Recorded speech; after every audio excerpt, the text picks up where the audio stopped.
India has been able to lift 800 people out of poverty over the last 5 or 6 years, simply by the use of the smartphone. यहाँ पे UPI के बराबर कोई चीज आप बना लें ताकि लोग डिजिटाइज हो जाए और हर चीज रैकेट के ऊपर आ जाए। ब्राजील कॉपी कर रहा है भारत के यूपीआई सिस्टम।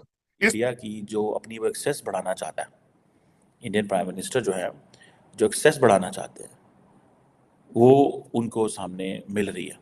आज पाकिस्तान भर में मायूसी है और सरहद के उस पार खुशी मनाई जा रही है। डिजिटल पेमेंट सिस्टम यूपीआई का डंका पूरी दुनिया में बज रहा है। कैसे लगाएं? खुदकुशी का मशवरा दे रहे हैं वहाँ।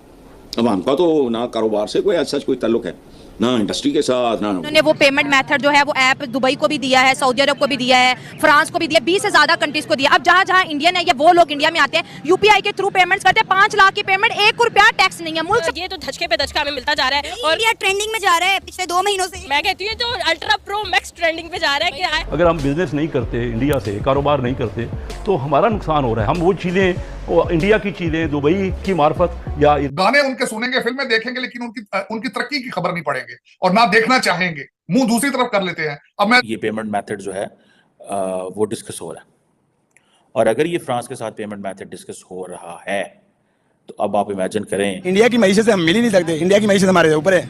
इंडिया जो है उनका बनता भी है ट्रेंडिंग पे जाना और अल्ट्रा प्रो मैक्स बनता भी, क्योंकि वो मेहनत करते हैं, ईमानदारी से काम। जय हिंद दोस्तों, ऐसे भारत मीडिया में आप सभी का स्वागत है। दोस्तों, पूरी दुनिया भर में भारतीय यूपीआई सिस्टम का डंका बज रहा है, जिसे लेकर पाकिस्तान मीडिया में काफी ज्यादा चर्चा का विषय बना हुआ है और पाकिस्तान के एक्सपर्ट भी ये बोल रहे हैं कि सबसे ज्यादा भारतीय यूपीआई पेमेंट का सिस्टम दुनिया भर की मुस्लिम कंट्री में फैला रहे हैं। दरअसल डिजिटल पेमेंट सिस्टम यूपीआई का दायरा अब देश की सीमाओं के पार भी तेजी से विस्तार हो रहा है और यूपीआई सिस्टम सबसे ज्यादा मुस्लिम कंट्रियों में फैलता जा रहा है, जिसको लेकर पाकिस्तान के एक्सपर्ट भी देखकर हैरान हो गए हैं और बोल रहे हैं कि लेन देन समेत बैंकिंग सेवाओं को डिजिटल बनाने के मामले में भारत सबसे आगे है और तरक्की भी कर रहा है और पूरी दुनिया भर में भारत को डिजिटल पेमेंट का लीडर भी बन चुका है। भारत ने पड़ोसी देश से लेकर दुनिया भर में यूपीआई को फैला दिया है और भारत का यूपीआई सिस्टम सबसे ज्यादा मुस्लिम कंट्रियों में देखने को मिल रहा है, जिसको लेकर पाकिस्तान के एक्सपर्ट भी हैरान हो गए हैं। जैसे पाकिस्तान के मीडिया अब बोलना चालू कर दिए हैं कि भारत जैसा इस प्रकार का टेक्नोलॉजी हम पाकिस्तान के अंदर नहीं लेके आ सकते क्या। इसे बैंकिंग की दुनिया में बदलाव के तौर पर देखा भी जा रहा है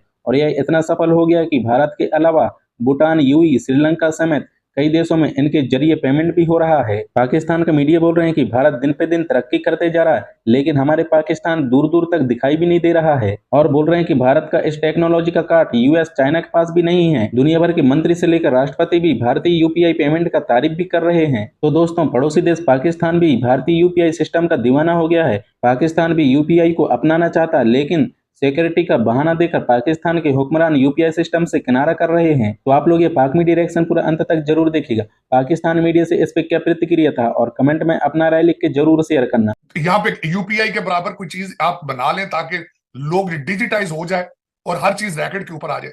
ब्राजील कॉपी कर रहा है भारत के यूपीआई सिस्टम। इस वक्त 330 बैंक हैं ये भारतीय जो यूपीआई इस्तेमाल कर रहे हैं। 10 इंटरनेशनल कंट्रीज हैं जो इस वक्त यूपीआई इस्तेमाल कर रहे हैं या जिनमें इंडियन करेंसी के साथ। लेकिन आपकी ये क्या वजह है?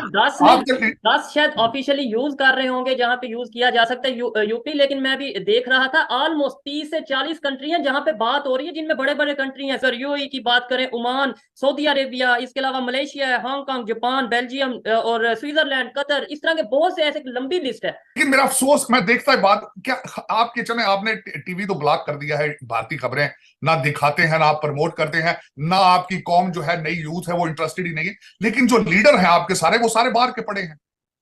क्या वो देखते नहीं है कि हमारे पड़ोस में क्या हो रहा है? आपको लूटने वाले सारे ऑक्सफोर्ड ग्रेजुएट हैं, कैम्ब्रिज के पढ़े हैं, वो तो खबरें देखते होंगे। उन्हें पता नहीं है कि पड़ोस जो है वो कहां जा रहा है हमारा और हम किन बस्तियों में जा रहे हैं।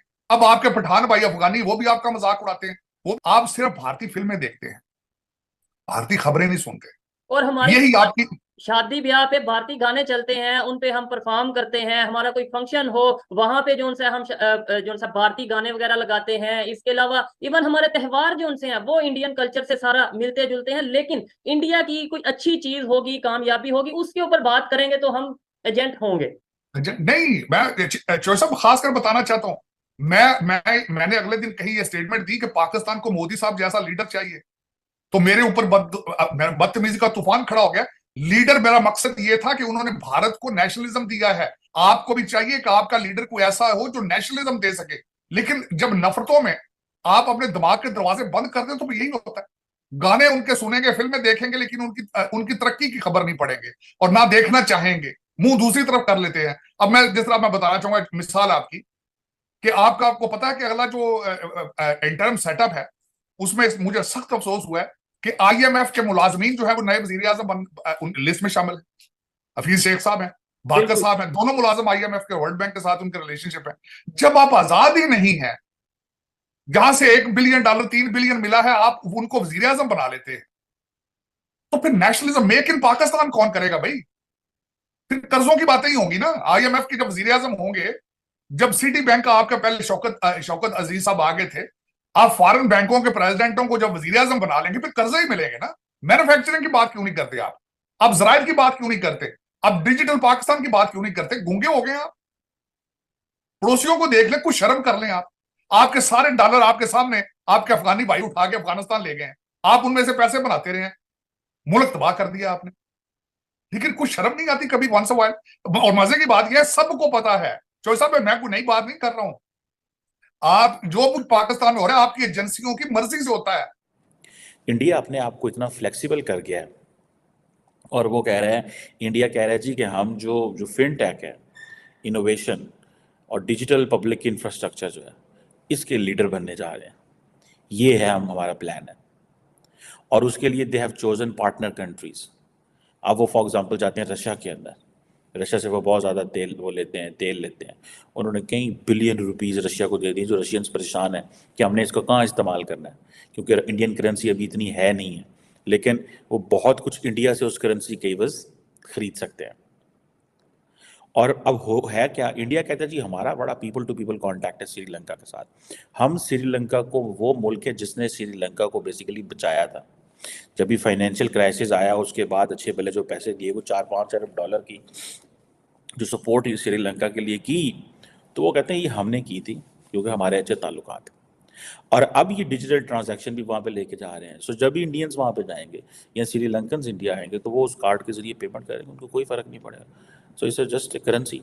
सो इट मीन्स कि ये दोनों मुल्क जो हैं, जब इंडियन बैंकिंग सिस्टम से पैसा जाएगा Sri Lanka, it's not a merger of currency somewhere, कोई इनकी करेंसी एक नहीं होने जा रही, लेकिन जब इंडियन करेंसी जाएगी श्रीलंका में, तो उनके बैंक्स उसको कबूल कर लेंगे, उसके सिस्टम में आ जाएंगे। इस तरह श्रीलंका की भी जो है वो जब आता है, तो अगर वो उन्होंने इस हवाले से उन्होंने ये दिया है कुछ फैसिलिटी, तो उनको हो सकती है।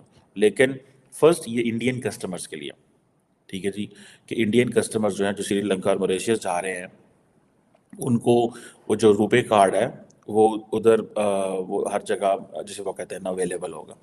सो मैं तो इसे समझता हूँ कि ये इंडिया की जो अपनी वो एक्सेस बढ़ाना चाहता है, इंडियन प्राइम मिनिस्टर जो है, जो एक्सेस बढ़ाना चाहते हैं, वो उनको सामने मिल रही है। मैं आज देख रहा था कि जो पाकिस्तानी बिजनेसमैन हैं वो दुबई जाना चाहते हैं, क्योंकि पाकिस्तान के अंदर अनसर्टेनिटी बढ़ रही है। कि जो फ्रांस है उसके साथ भी ये जिसे वो कहते हैं ना, ये पेमेंट मेथड जो है वो डिस्कस हो रहा है।